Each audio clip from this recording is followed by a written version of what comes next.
This was just a cabal. This was just a group of people where crazy Nancy Pelosi, by the way, how's she doing lately? How's she doing? Where crazy Nancy Pelosi has the votes.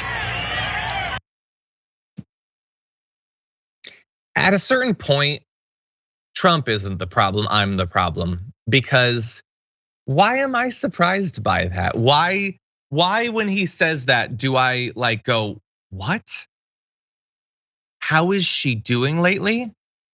Why do I react with horror at that or any level of shock? I'm the issue that I'm still so naive that I wouldn't expect that Trump would stand in front of a crowd of thousands and mockingly say about the woman who her husband was nearly murdered.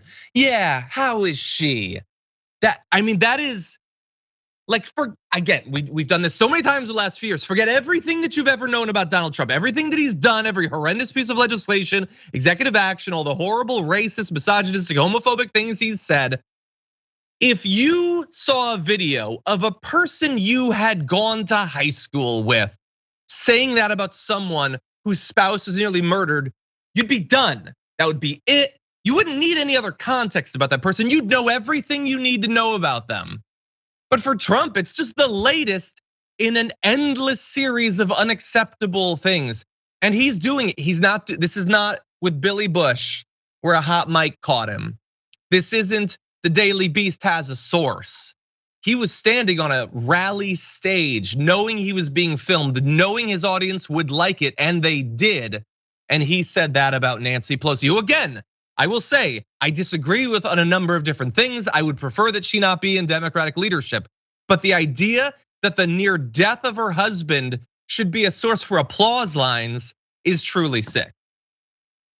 It is sick, but again, like I'm not surprised. This is who he is. This is who his base is. They love this. I think that there was a time, like I remember after the Access Hollywood tape, Trump understood that he needed to go on television and be like, oh, it was locker room talk, it wasn't me. We're so far past that. He knows that people like this. He can say and do things that are racist, homophobic, misogynistic, disgusting, violent, and people will applaud. And again, like it's bad, folks. Like it's not just bad because who wants to see somebody with that amount of power do those kinds of things? It's bad for all of us because it's a symptom of being in a very sick, unwell nation.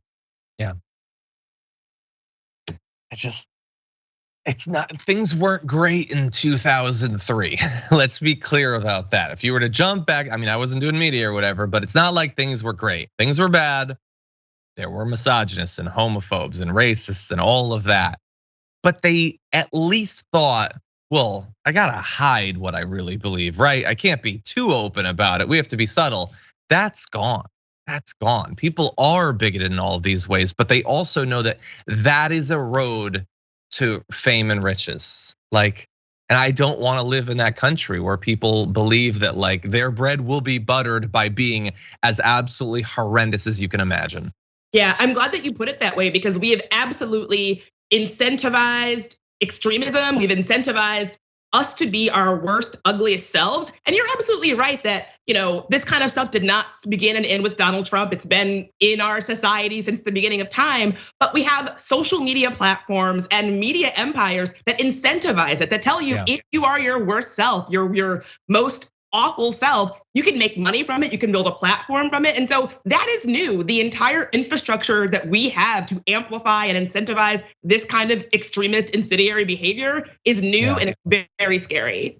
Exactly. Yeah, no, it's almost like there should be a podcast that breaks down this like hate machine on the internet. If only. It's almost if only. And Janet, yes, he called Nancy Pelosi an animal at another rally. We actually have that video, but we don't have time to get to it. But yeah, it's just a nonstop attack using, like they're sending every signal they can to their base. We want you to kill these people. If you do, by the way, we're gonna play defense for you. We're gonna pretend that we can't know. We're gonna pretend that it's not a big deal. Like we're gonna cover for you. Whether you succeed or not in your attempted assassination, we're gonna cover for you. That is what they're doing. Not the fringe. This isn't Nick Fuentes doing this. This is the biggest names in politics and media on the right.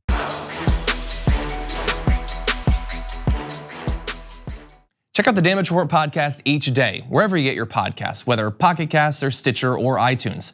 You can join me as I give you the news and stories you want, with a range of co-hosts and interview guests jumping in on the fun each day. Again, that's the Damage Report, wherever you get your podcasts. And if you get them at iTunes, don't forget to rate and review. Sometimes I'll read them live on the show.